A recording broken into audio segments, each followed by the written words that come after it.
ඔයාගේ අතේ මේ වෙලාවේ තියෙන ප්‍රොටෙක්ෂන් ස්පෙෂාලි පර්මිෂන් සොජෝර්න් එකක්ද? එහෙම නැත්නම් අසීලෝ පර්මිෂන් සොජෝර්න් එකක්ද? ලංකාවට යන්න හිතාගෙන ඉන්නවනම් චුට්ටක් කල්පනා කරලා බලන්න.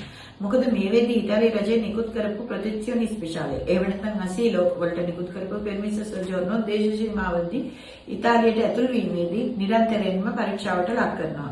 එතෙන්දී ඔයාගේ පර්මිෂන් සොජෝර්න් එක රේවකාරී කරන්න එහෙම නැත්නම් රේවක කරන්න බලපාන මූලික කාරණා තුනක් අපි මේ වෙද්දී අඳුරගෙන තියෙනවා. පළවෙනි එක තමයි අසත්‍ය තොරතුරු අසත්‍ය ලියකියවිලි ඉදිරිපත් කරලා අරගෙන එක. අරගත් එක. ඊළඟ එක තමයි බොරු කියලා ශ්‍රී ලංකාවේ පවතින ජීවිත තර්ජන එහෙම නැත්නම් වෙනත් බරපතල කාරණා තියෙනවා කියලා අසීලෝ එක අරගෙන එහෙම නැත්නම් ප්‍රොටෙක්ෂන් එක අරගෙන කිසිම ප්‍රශ්නයක් නැතුව ශ්‍රී ලංකාවට ගිහිල්ලා මාස ගණනක් ඉඳලා එනකොට මේක නිරන්තරයෙන්ම පරීක්ෂාවට ලක් වෙනවා. ඒ වගේම ශ්‍රී ලංකාවෙන් ඔබ යම්කිසි අපරාධයකට සම්බන්ධ නම්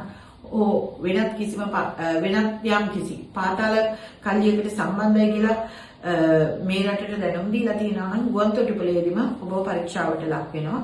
ඒ වගේම ඉතාලිය තුළ ඔබට විරුද්ධව පැමිණිල්ලක් තියෙනවා නම් එහෙම නැත්නම් යම් කිසි අයට තර්ජනයක් මේ වගේ වෙනත් කිසිම අපරාධයකට සම්බන්ධ නම් මේක ඔබට නරකට බලපාන්න පුළුවන්. මතක තියාගන්න මේ වගේ කාරණාවකදී සැකයක් තියෙනවා නම් නිරන්තරයෙන්ම අපිට කතා කරන්න. අපි පුංචි විග්‍රහය අපි දුරකථන අංක 231 එහෙමත් නැත්නම් 331 912 49 ඔයාගේ සර්ජන් එක ගැන සැකයක් තියෙනවා නම් අපිට කතා කරන්න.